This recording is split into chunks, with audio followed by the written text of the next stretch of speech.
So far, 51 people are participating. It has the toolbar at the bottom.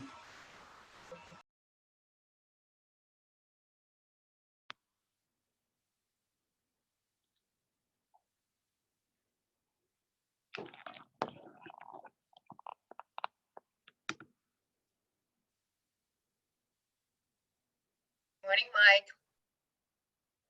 Hello there. How you doing up your way? I'm doing well. Who is that? Good. Oh, hey.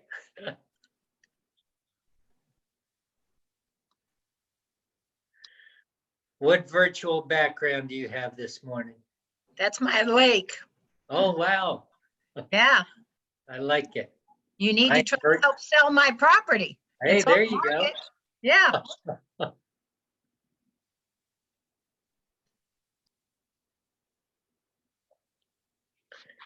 I am virtually sitting in Jason Abrams' office in Texas this morning. Yep. Just virtually. Yeah, I switch mine around. It gets boring. We have so Yeah. many of these.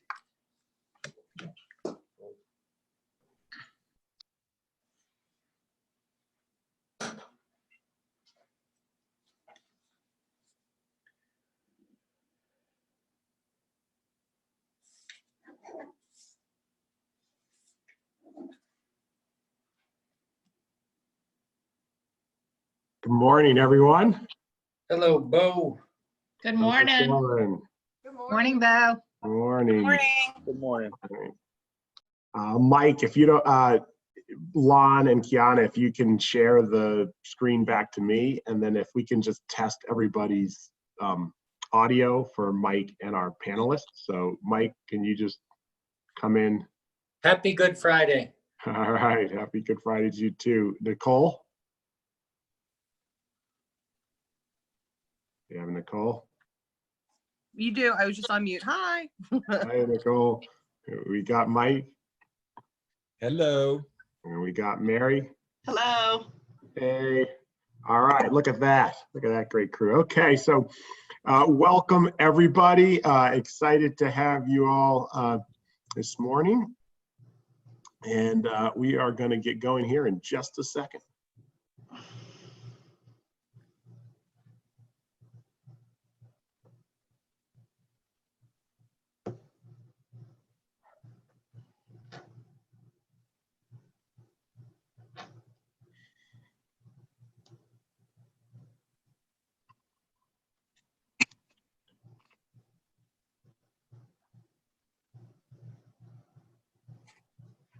All right, so I'm just going to kick us off and get us to the good stuff of the great panelists we have today. Just kind of remind everybody of some of our Zoom etiquette. So if you're not speaking, make sure you mute yourself. We have lots of people on the call, so we want to make sure that our sound is great.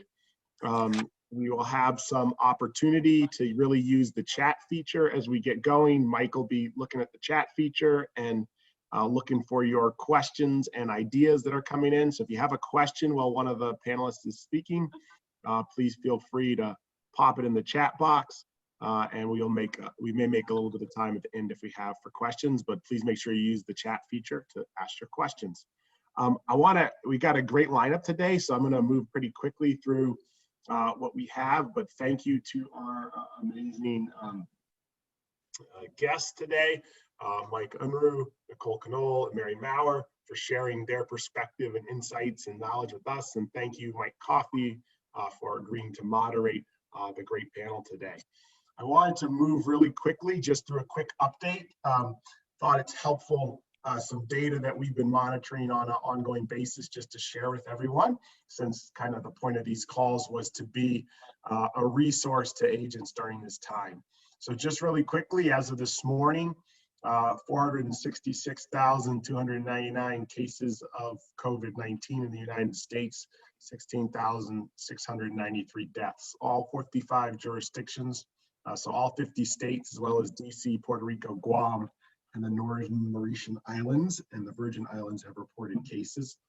Locally here in DC, we're at 1,523, in Maryland, 6,185, and in Virginia, 4,042.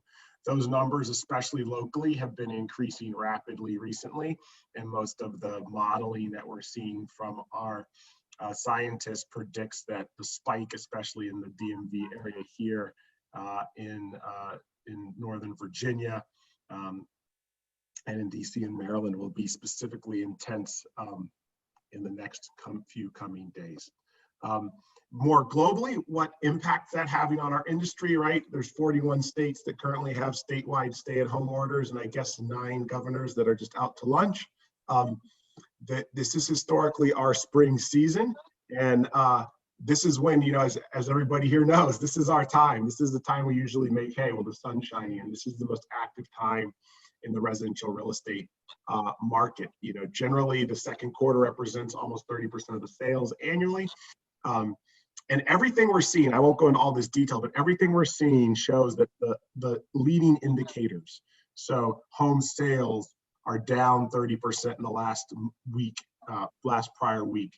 In March, they'll probably overall be down about 10%, but that's because the end of March was down a lot more.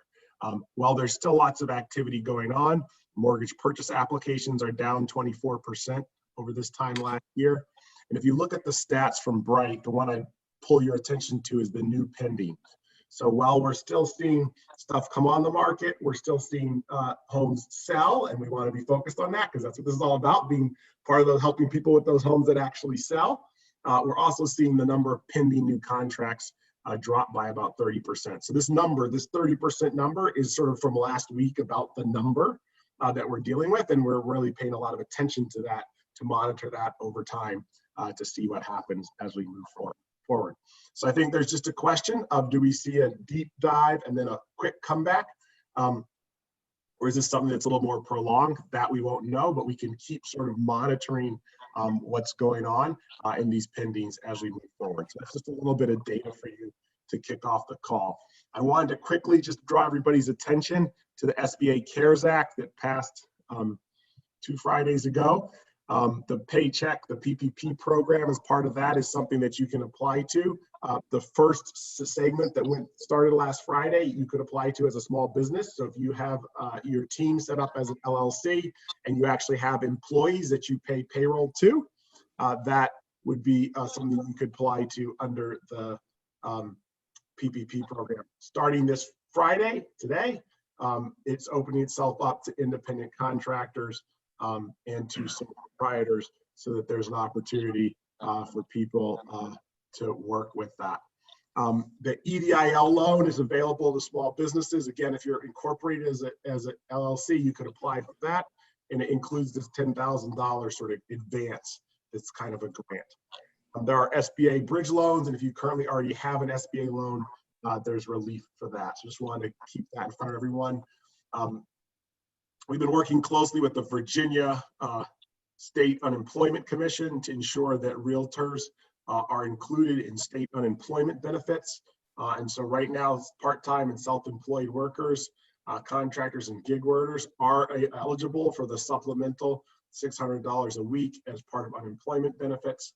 And so that, just wanted to make you aware of that, as well as you're working with different out there in the industry. I want you guys to be a support for everyone during this time. So finally, when life places a wall in our path, we've got 2 choices. We can beat our head against it, or we can figure out a way around it. And I'm excited to be on a call with a bunch of people who are figuring a way around it.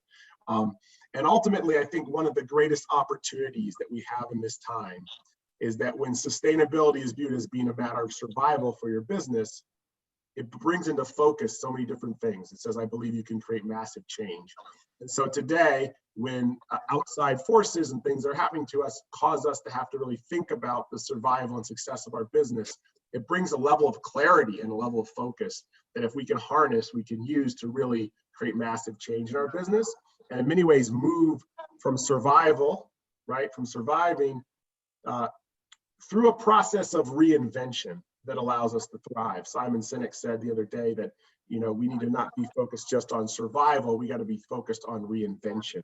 And I think it really goes, if you can figure out survival, you then figure out reinvention, and that allows you to thrive on the back end. So I'm going to turn it over to Mike Coffey to take us through our panel. Mike is one of our amazing multiple market center OPs. He's a KWU International approved faculty member and all around amazing guy. So I'm going to turn it over to you, Mike, to take us away for where we are going from here. All right, thanks so much, Bo. So it's funny when you shared that first quote, I didn't know we had a choice. I thought we were just figuring out how to get around this and how to thrive. So I was excited to be on this call. We've got 3 great agents to share with us what they're doing to really thrive in this environment. And I'm going to jump right into that. So Nicole, I know you're on a tight time frame. We're going to start with financials this morning. Nicole, would you share with us really, really quickly who you are and why we should listen to what you're doing around expenses? Sure. I'm Nicole Knoll. I own a team, East and Ivy. We're out of the Fairfax Keller Williams Capital Properties office, and there's 4 of us. We are in MAPS coaching, all that fun stuff, and I've been working very closely with my MAPS coach in order to like dive down on my personal financials and my business financials, which has actually ended up saving me about $5,000 a month between the 2. Wow. So, yeah. That's awesome. Thank you. And Mary, who are you? Hi, can you hear me? Yeah. Hi, I'm Mary Marr. I'm with the Licata Group out of the Stafford office. I'm an agent on the team, and I also manage our financials on the team. Oh, that's awesome. Thank you. So Nicole, let's start with you. How are you looking at expenses versus investments in this time period? Do you still see this as an opportunity to invest, or are you looking at everything as an expense? No, I'm still seeing it as the opportunity to invest. I mean, I've been playing with the stock market for the last couple of months. And so, of course, I invested in things like travel and cruise ships and stuff like that. That's my own personal money. I have people in my ear saying, if you don't do this, you're stupid. I'm like, all right, you're right. So I did. And I have made a little bit of money. So it's more of a whole game for me. But that's the only thing that I'm really considering an investment at this time would be the stock market. Yes. Awesome. All right. And how about you, Mary? How's your business looking at the expenses that hit on a monthly basis? You know, it's been a good opportunity to really, dig into the P&L, look at our expenses, evaluate what we're spending, and, make plans to remargin our business based on, our trends and the reduction in business and plan for the future. Expenses, really breaking down what's a fixed expense, what's a necessity, and what's an investment. And those items that you still invest in, we really need to make sure that the return on investment is there. Awesome. So I know in the shift book, tactic 2 is remargin your business, expense management. Nicole, you said you took $5,000 out of your budget. Mm-hmm. Talk to me about how you did that. So I just called every single person that I pay money to every month and asked them what they could do to help. So like, for instance, we're on a pretty big platform with Rivety, and even though they begged me not to tell you what I'm paying, they were able to work. They worked with me. They said, what are you comfortable with? So if somebody out there has Rivety, you have to come up with a number that you're comfortable with and ask them to do that, and they can work with you. So that was a pretty large expense. Other things were like car payments. Car payments, that's not going to be a balloon payment at the end of all of this. They actually put it at the end of my loan. So I've got a truck, like a big box truck, and 2 cars that I use for business. And both of those, I don't have to do a payment until, I want to say the beginning of July. So end of June, beginning of July. Wow. That was a major one. Comcast was a good one too, because they said you could either drop down to the lowest plan that we have, because we have a staging warehouse too that we keep internet service and everything out. So Comcast was they said we'll either give you a 1 month reprieve on your service bill, or we'll drop you down to the lowest plan. Since nobody's in there right now, it's up to you. Yeah, I think those are the big things. Yeah. So Nicole, just to stick with you a minute, how did you go through determining what items you were going to call about, what items you were going to cut? How did you prioritize those? By amounts. So which one would have the largest savings? And to be honest, at Brivity, it did take them the longest to get back to me. It took them about 4 days for them to reach back out. And I kept emailing and calling, and shaking the tree until they actually responded. Oh, okay. Great. And Mary? What are you doing around your budget with your group?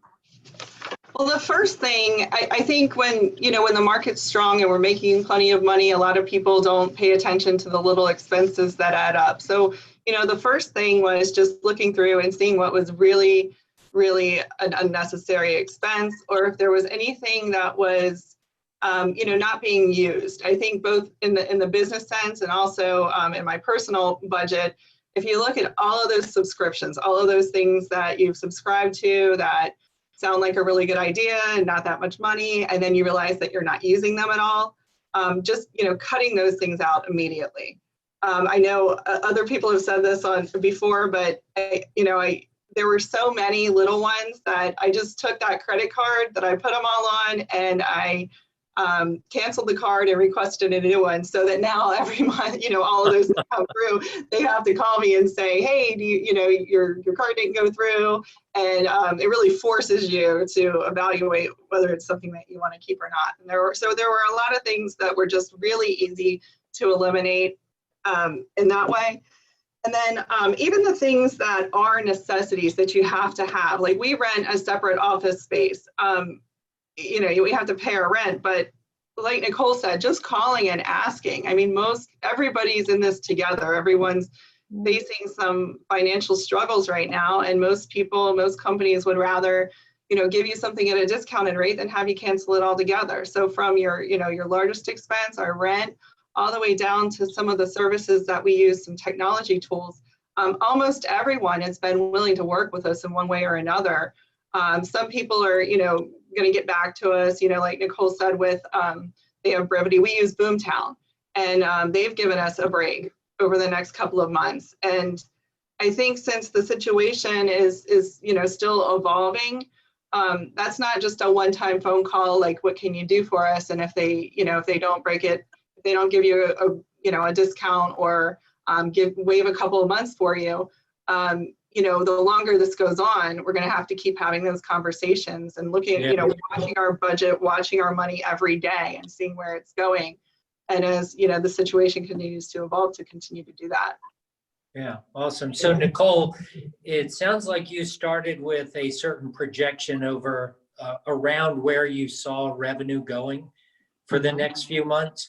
Did you set a target in terms of where you wanted to get expenses down to, or? Well, yes and no. It wasn't that, it wasn't that specific. It was, I knew how much we had coming in over the next couple of months, and I knew how much we had in reserve. So just looking at that, and so yes, I guess the answer is yes, I did have a target. I didn't think about it that way. That's okay. fine. Yeah, and I guess my follow-up question is that I don't want to call it a moving target, but is that an evolving target as you see actual numbers come through? Absolutely. Or is it something you're just staying on top of? Well, it is a moving target. So I know for the next 3 months, that's what that is. So if this continues, then that's going to change over the next 3 months, because this was based on the numbers that we did in Q1. Okay, great. So do you have, let's call it a backup plan? Like if things get worse or it takes longer to come out of this? Yes, but I don't want to do my backup plan. I don't like my backup plan. I don't think any of us do. We are applying, right? We're applying for the PPP and the other one with all the letters. Yeah. Yes. So we're applying for both of those, because the backup plan is like letting go some staff, and I don't want to do that, because it's, we're a small business and we support their family as well. So that's what freaks me out a little bit. Yeah. So as you save the money, are you putting that cash into reserves, or are you investing in lead generation or other methods? Or what are you doing with it as you save it? No, we're sticking it in a money market account. Okay. Awesome. How about you, Mary? Yeah, I mean, at this point, like Nicole said, there's a backup plan. There's the things that we can do right away and that we're continuing to do to try to cut back costs, in addition to cutting some things out and negotiating some of our contracts to see if we can get discounts. There's also, when you don't have money, you have time. So what are the things that, when it's busy, it makes sense to leverage that we can actually do ourselves? For example, if you're paying somebody to go, pound your signs into the ground, can you do that yourself? If you're paying people to do certain marketing activities that you can just as easily do yourself when you have more time, can you cut those things out? Saving that money and keeping it, I think, is going to be very important as we get into some cash flow issues, because, in real estate, the money that we're getting paid now is because of the activities that we were doing 30, 45, 60 days ago. So I think the second wave, or the backup plan, and the cash flow issues are really going to be in June, in May and June, when we're not seeing all of those paychecks that we normally be seeing based on the work that we're doing now and the busy time. So really just preparing ourselves for, for the cash flow issues that we're going to have in the future. Awesome. So Nicole, how are you managing cash flow? Have you changed processes or systems around how you pay bills? Yes, actually, we moved a lot of stuff over to our credit card. So that's one thing I didn't mention earlier, is the credit card, we have a reprieve on any payments or interest made until the end of June. So we've got that. So we're utilizing that and holding on to the cash at this time, just to see if that'll help going forward. Cool. So I actually had that question from an agent probably at the beginning of the week. They were asking me my thoughts about debt at this period versus cash flow. So it sounds like you're shading on the side of cash flow. Right. Yeah. Anything else you're doing besides credit card? You said you're applying for EIDL and all that, which is typically debt, right? Right. We're applying for those. And then I also, like, if I'm separating my business from my personal, I have decent savings that I can fund the business if I need to keep us sustained. But that's my last option at this point. Yeah. All right. And we've just got you for a couple more minutes. So I'll say to everyone on the call, if you've got a question for Nicole, she needs to leave in 4 minutes. So post it on the chat. I'm watching that chat room as well. So Nicole and Mary, what about your personal life? Are you doing anything regarding expenses there? Nicole, we'll start with you. Sure. Yeah. So I have a lot of subscriptions for beauty services, if you will. So like Lash Studio, and I spend a lot of money on my hair, and floating and gyms and all of those fun things. So I called everybody that I have a monthly subscription on and asked them if I could keep it intact, but just not pay until we come out of quarantine. And they all agreed. So that was many hundreds of dollars to an immediate savings. Let's see here. I think that was the main. My HOA, they're willing to work with us. So they said that we don't have to worry about that right now, which is a decent expense. Car insurance. So I'm not canceling my car insurance, but one of my neighbors have, because we've been talking about all this. So if you're not driving, you're like USAA, and I think she has State Farm, they were willing to cancel your insurance from the time that the quarantine started, and then you can just reinstate it whenever we come out of all of this. Okay. Yeah. Awesome. And somebody asked in the chat room, how did you get credit card companies to defer payments? I think you were not talking about your credit card, but I mentioned that earlier. So I have PNC and USAA, and both of them, they just look at your payment history. So if you have a solid payment history and they know that you're good for it, then they look at your accounts, and then they let you know in a couple of days, and both of them I got approved. So if you've ever been late, you probably won't get it. But if you have a good track record, it's a case-by-case scenario. You just call and ask. Yeah. So I was going to say, I think that's a great answer for just about everything, is in this time, call and ask. Right. So I know you've got to run to an appointment. You're still doing business. You're still doing lead gen. If people have further questions for you, how would they get in touch with you? They can either give me a call. Do you want me to say my number, or do you want me to? Yeah, I'll type it in here. Sure. It's 703. Okay. 640. 8707. Great. All right, so that is in the chat box, everybody. And Nicole, certainly if you can stay with us, that's great. But I wanted to make sure we pulled some nuggets out of your brain before you left us. So thanks so much for sharing. And I did see somebody ask something a second ago, which is, why did I apply for both? I applied for both because I can't get a response on the PPP loan, we haven't gotten a response on, and my coach said he applied for both, and he said I would recommend you do the same. Do one through a credit union and do one through a major bank, and see which way that goes. Awesome. Thank you. So Mary, have you applied for EIDL, PPP, et cetera? I personally have not done that yet. Now on our team, I think we have applied for the PPP loan and have not heard back about that yet. Yeah, and those are kind of borrowing money. If you don't have to, I think that's kind of like, if you apply for them and then you end up not needing them, then you don't have to. I think going back to talking about cash flow, doing that and applying for them just to be safe, I think is a good idea. And deferring some of those payments for your credit card, your car, all of that, even if you don't need to now, at least finding out what your options are if it does come to that next wave backup plan, things that you don't want to do, and you have to get more creative to manage your cash flow in the next couple of months, depending on how everything happens, I think is a good idea. Yeah.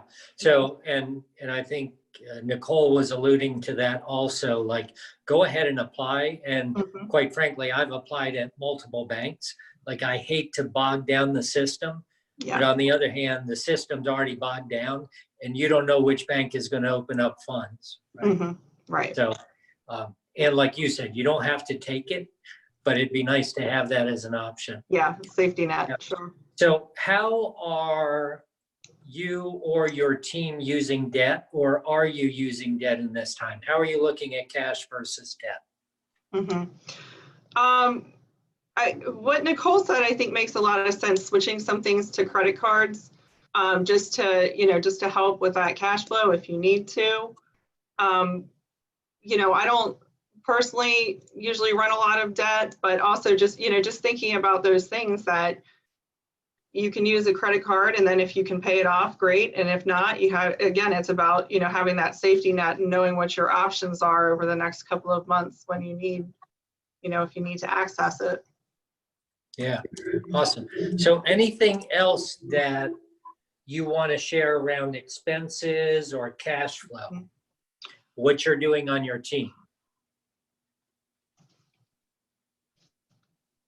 Just, you really got to watch your money every day, know exactly what you have coming in and going out, and watching what's happening with your income and also with your local market. So if sales are down 20%, you know that you need to cut your expenses by 20%. Our models are scalable, and really just keeping an eye on it and making sure that every expense is examined, knowing what to cut, knowing what not to cut.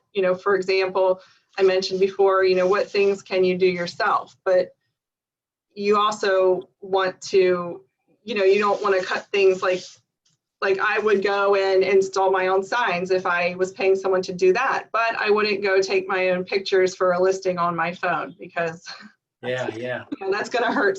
That's going to, hurt your quality and your service. So just really digging down, seeing what you can cut initially off the top, negotiating what you can to save some money, and then, what you're continuing to pay at a discounted rate and what you're continuing to pay now. But, you got to have an if then plan. If this continues for this long, then we need to move on to the next step and then start cutting some things that we really don't want to cut. And just making sure that, every investment is giving you the return that you're looking for. And just keep asking too. You got to keep asking as time goes on. If we were going to keep this, but now this has become something that we are thinking about cutting, what can you do for us? Yeah. I think that's important, not to think that this is a one-step process, right? Because the pandemic's evolving, the economics are evolving, and we need to have our budget evolve along with that. So the earlier question I asked Nicole about having that target, did you make projections and set a target for debt or expense reduction?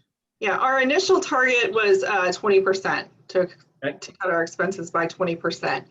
But again, I think that's something that's going to be, you know, it's just going to be a changing number depending on what happens and Yeah. how much our So sales. how did you come up with 20%? Our MAPS coach, Okay. the number he gave us. Yeah, we were challenged with 20%. Yeah. But again, you know, just making sure that 20% still makes sense, you know, a week from now and 2 weeks from now and a month from now, based on our sales. And then, you know, just one other thing, I know that we're talking about cutting expenses, and it's, you know, it's always important to examine your budget and remargin as needed. But, you know, no one ever builds a big business by cutting down expenses.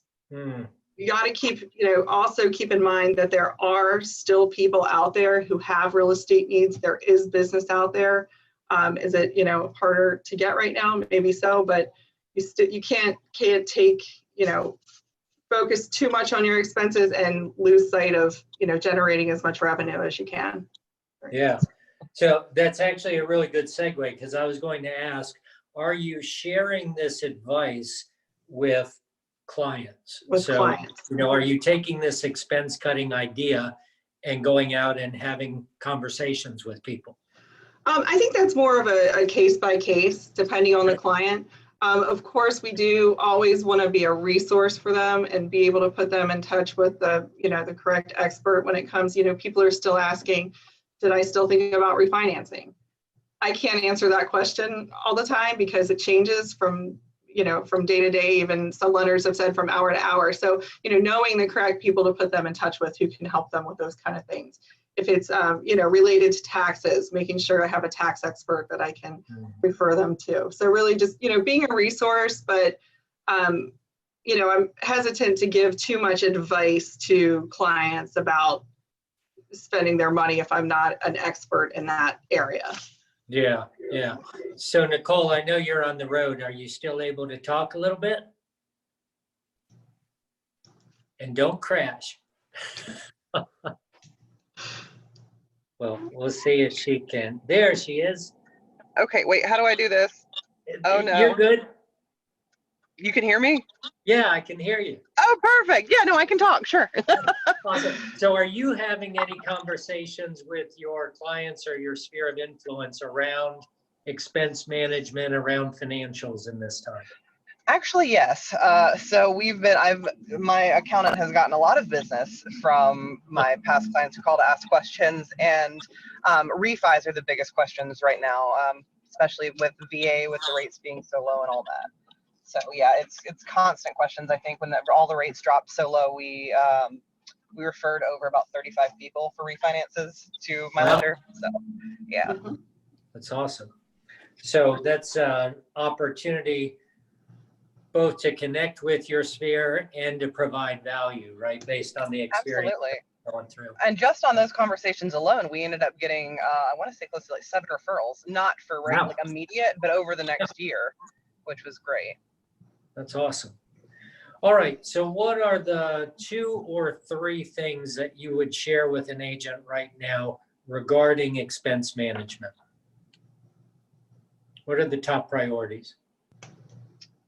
Don't be afraid to ask questions, because everything is on the table, because everyone would much rather have a little bit of business than no business at all. Yeah. Monitor it really closely, because you have a lot of people have subscriptions that they don't think about that sometimes you pay annually, and go back and look through those to make sure you're not getting hit out of the blue. What would be the third? Yeah. What would be the third one? Don't lose hope, because we will get out of this. This has happened before. It'll happen again. And yeah, just stay positive. Take bold, $99. I love it. I love it. So that's a good investment. Mm-hmm. Mary, what would be your top 3 experiences or learnings to take away from this? You know, top 3, I would say, you know, the first thing is to really take the opportunity to examine your expenses, and make that something that you do not only when times are tough, but, even when things are good. Really eliminate unnecessary spending, and don't get overwhelmed and bury your head in the sand. A lot of people start looking at it, they freak out, they don't want, they can't deal with it. You really need to know where you are, and know how much money you have coming in and going out all the time. And then also, know what is an essential expense and know what is extra. And sometimes things that you think are, things that you have to have, look at those things and see where you can cut them back a little bit, where you can still, if you still have to pay for it, how can you get it for less money? Make those calls, keep asking, and look at other options. Yeah, I love that. Sometimes we get into this black or white thinking that, we either have to pay for it or we have to cut it out. And sometimes it can be something we need and we can pay less for it. Yeah. The other thing that I just want to share, because I was on a call with Jason Abrams earlier this week, and he said something that really jumped out at me. He said, we don't cut expenses right now because we can't afford to pay for them. Like, let's say our cable at home, right? It's not that we can't afford to pay for it. It's that we're choosing to do something differently with that money. So we may choose to invest that money in our business rather than spend it on Netflix or, or Comcast or whatever. So, all right, final thoughts, Nicole.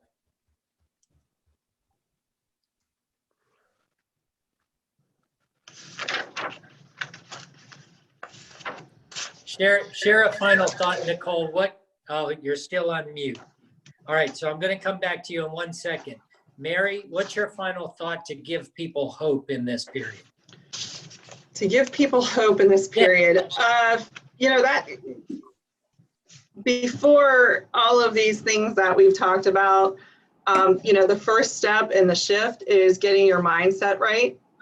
So really paying attention to your mindset and controlling what you can. You've got to stay in action.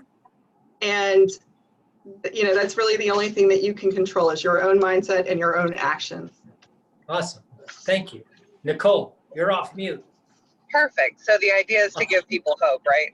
Yeah. So I look back at my entire life, and I've been super poor. I come from a poor family, and this seems like nothing. It's obviously something that sounds terrible, but things are worse. It could be our health. It could be anything else but expenses, because what I do know is that people are going to give you a break. So if you can't pay something, that's not the end of the world. Don't let that consume you.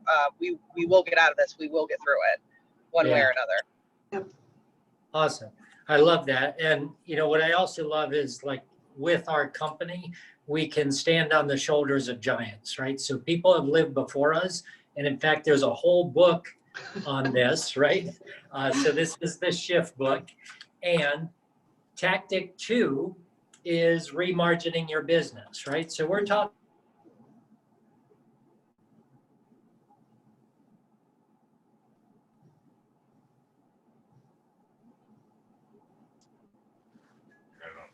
in there, because it's the other way around now. Looks like we lost Mike's connection for a second, but we'll bring him back in. So I think he was talking about shift tactic 2 as a way to remargin the business and to move it forward. Are you back, Mike?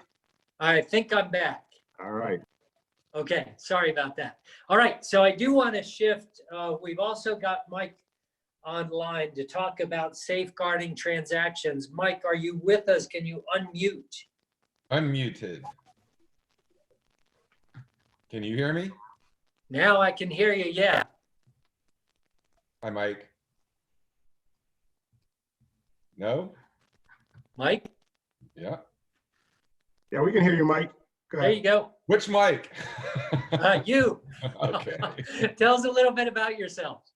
My name is Mike Unruh. I'm a lead agent on the Unruh team out of the Stafford office. Last year, we did about 22 million, a little over 50 transactions. And interestingly enough, as of today, we're almost identical to where we were last year at this time. Really? Yeah. Wow, that's great. Yeah. So I Surprising. bet you've also heard of the shift book. Have, yes. All right, so we're here to talk about tactic number 12, which is bulletproofing the transaction. So we've talked about how we can utilize expense management and cash flow to get through this time. It's also a real opportunity for us to make sure any deals we have on the table are actually getting to close and we're getting paid on. So what expectations are you giving clients that are currently under contract? The biggest expectation we're setting is that there's uncertainty in the future. There are no experts on real estate in a pandemic. So we're being very real with our clients. We're letting them know we're learning on the fly. We're involved in masterminding, staying abreast of what's going on in our local associations. And we're running a tight ship. But as far as true factual information, beyond just updating them regularly with anything new we get, we're letting them know that we're not an expert on real estate during a pandemic. We're doing everything we can for our sellers to make their houses as marketable as possible using new technologies and whatnot. But we're being very real with our clients. Are you having different discussions with sellers versus buyers? Not necessarily in that regard. For example, we're letting them know that this is a week-to-week thing. What's true this week may not be true next week. We don't expect any dramatic changes. However, we're prepping our clients for the worst, but we still hope for the best. Again, communication is ratcheted up, and that's about all we can do. We can take new information and pass it on to them, but it's hard to use foresight in a situation like this because, again, don't really know what we're looking forward at.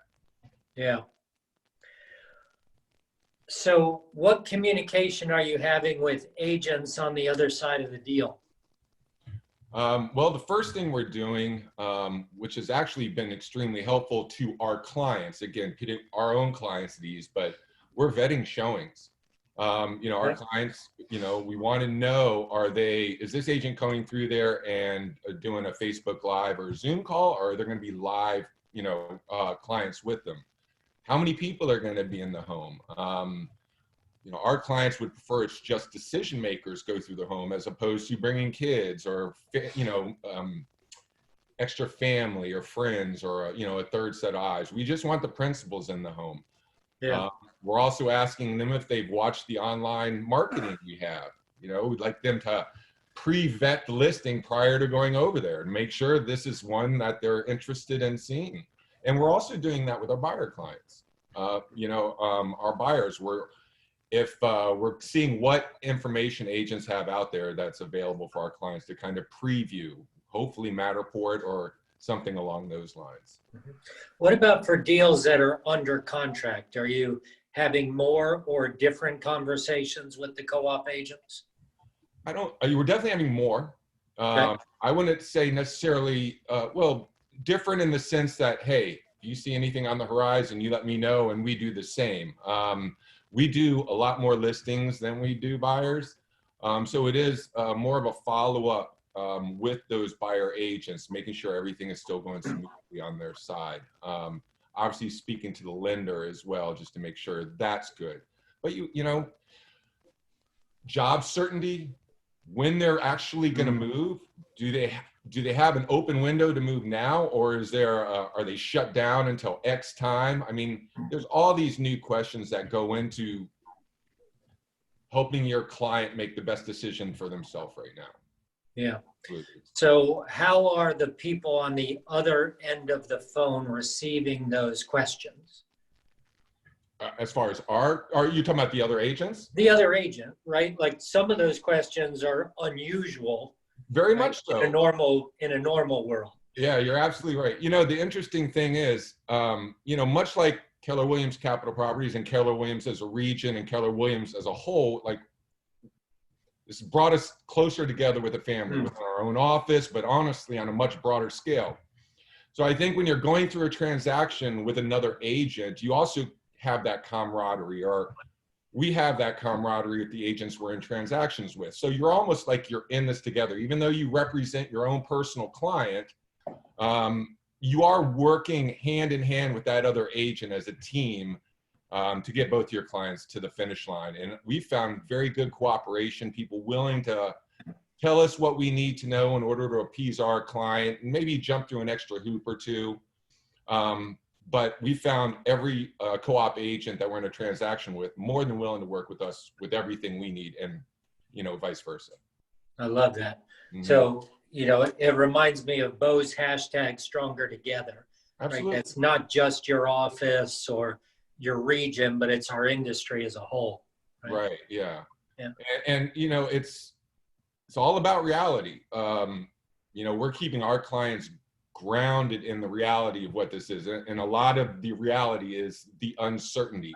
But again, if you can be a guiding light to your clients and let them know that no matter what happens, you're there on the front lines, and you know, you're addressing everything that comes up and keeping them informed, even though there is uncertainty, you're doing everything you can to keep your clients on a smooth track.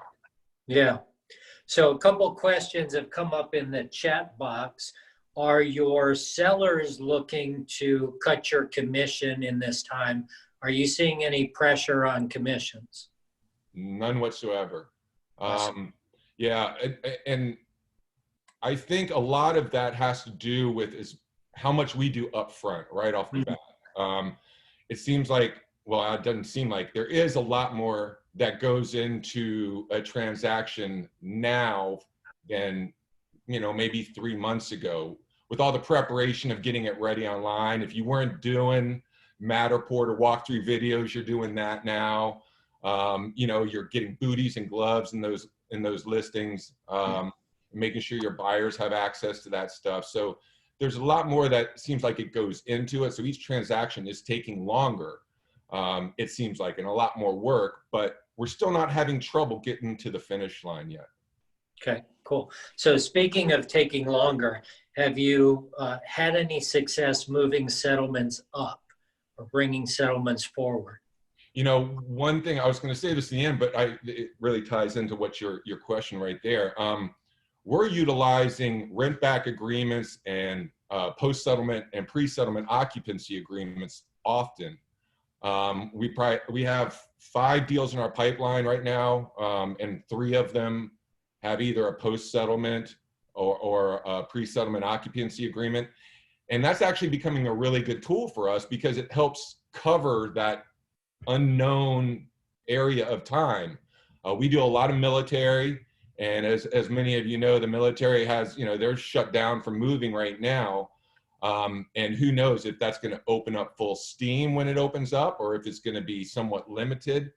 We're also using the COVID-19 addendum as well. But the tool I think that's really helping us the most is the pre-settlement and post-settlement occupancies agreements, just to kind of cover that unknown area of time if there is one. So give me an example of how that's useful for your client. We have a deal right now. A guy, military client, is going out to California.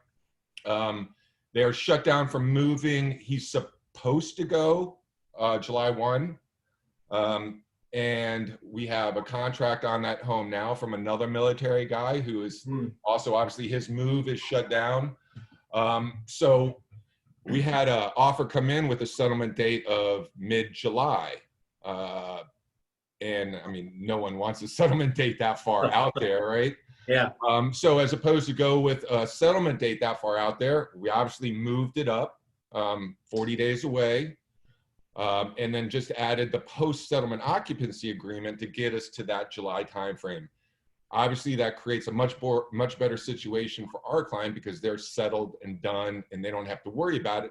Plus, they have a home to live in until that, until their window opens back up to move. Yeah. The buyer, he's got the home that he wants under contract. When when the rains start to loosen up a little bit, there could be a mad rush here later in the year, people trying to get in the home. So he's been helped because he's not dealing with all that in the future. He's got his home, it's covered. When he moves here, finally, he's gonna be able to go right into his house. So it's creating a win-win on both sides. And it's, it maybe not be the favorite tool for people to use to cover that gap, but it is a very useful one for us. Yeah. Well, and interest rates are so good now, right? You want to be able to lock those up early. All too. that goes into it, right? Yeah. Absolutely. Yeah, awesome. So are you seeing any of your vendors, like the mortgage, title, appraisers, are you having any conversations with them? And if so, are they different from what they would have been like? Well, we use our in-house vendors quite often, Universal Title, Movement Mortgage, and they are really good about keeping us abreast of any changes to their businesses. But like, for example, extending further to, like, for example, home inspector or some other service providers, we're checking in with them to find out if they have any changes to their standard business practices because of COVID-19. So, for example, home inspector we use often is like only the principals. We're not having any kids, we're not having any extra family. It is you, me, and the clients, period.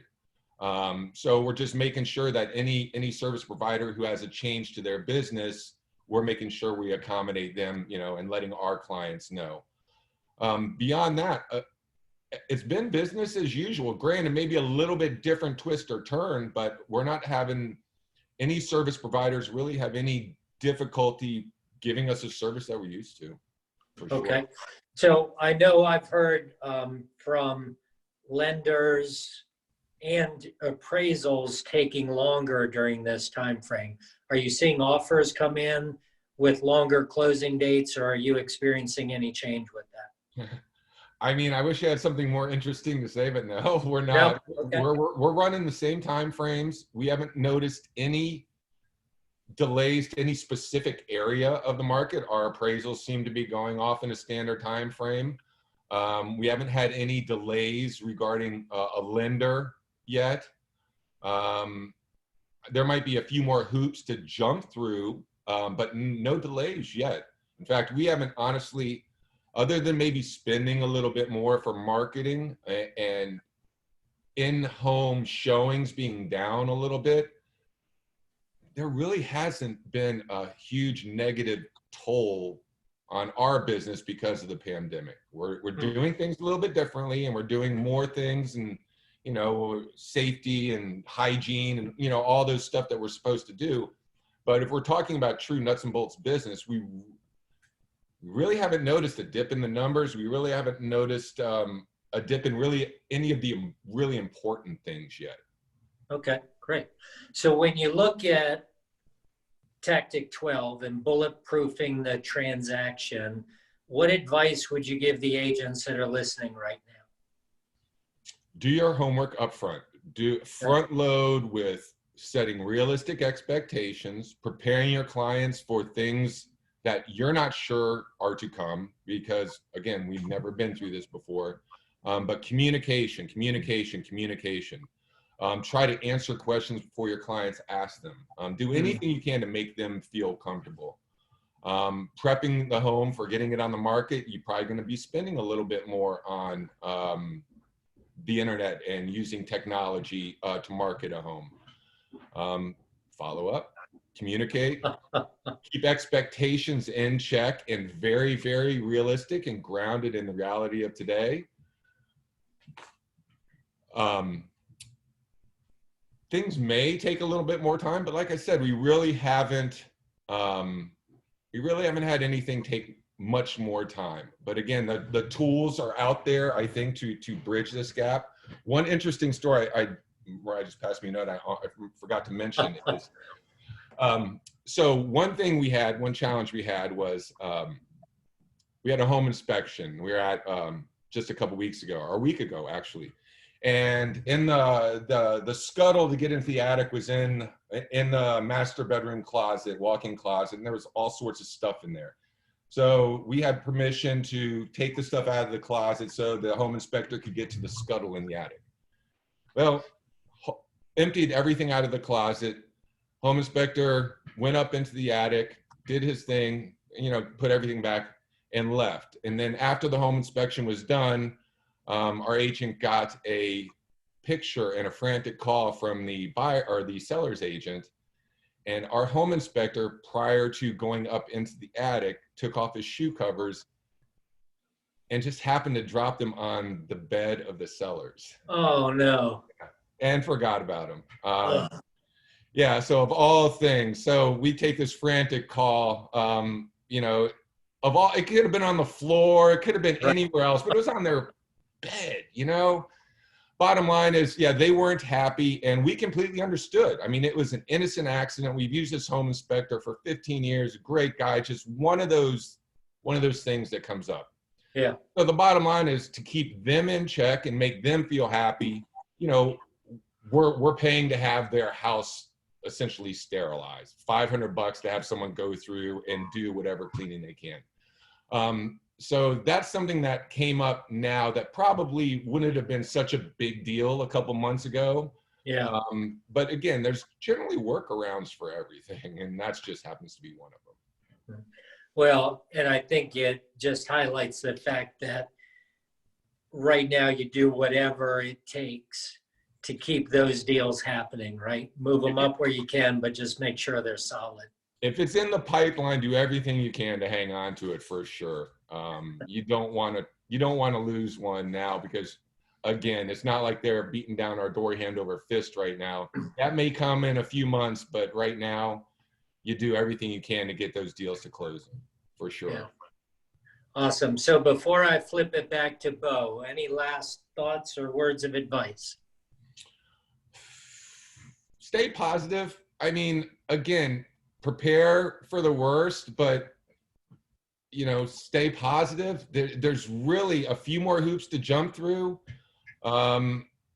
Things will loosen up, and I think we're going to see the flow of business start up here again, probably in the next month or two.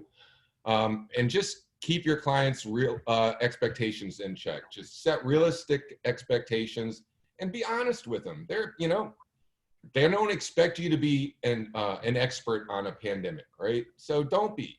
Just be honest and do everything you can to keep your clients happy and bend over backwards to get a deal in the pipeline to settlement.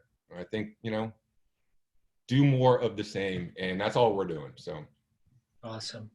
So thank you so much, Mike. I appreciate you sharing with us, and Nicole and Mary, thank you for giving your time and expertise to everybody else in the region. I know I really appreciate it. Bo, we've got just a couple minutes left. I think you want to wrap up with a inspiring quote. Sure, Mike. Thanks for everything you did today to walk us through what we've been doing. I want to really take a moment to thank Mike, to thank Nicole, and to thank Mary for taking their time to share their expertise with us. I think we heard a lot about the opportunity to be thoughtful about our expenses, to get prepared, to be able to navigate that world so that we can handle these tough times and be ready to excel when we get out of this.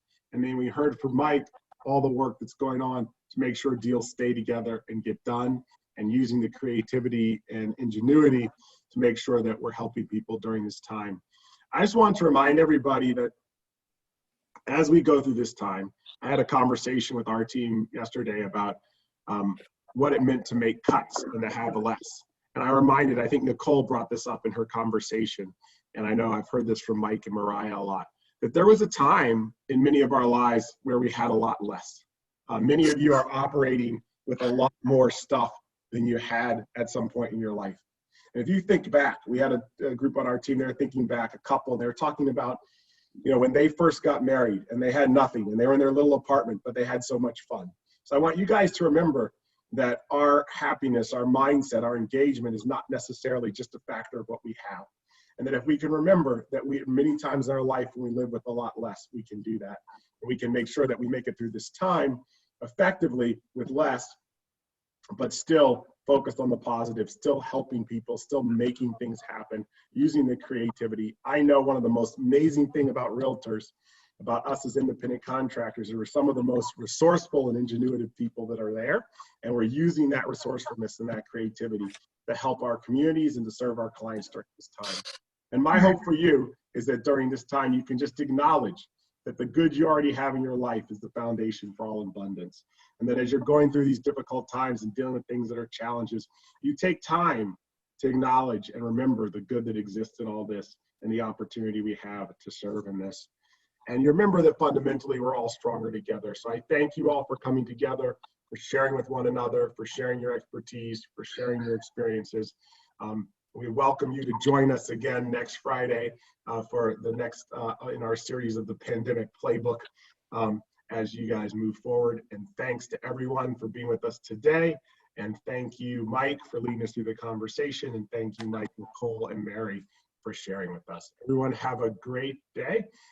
We appreciate you, and stay safe and stay strong and stay together. Thanks, everyone.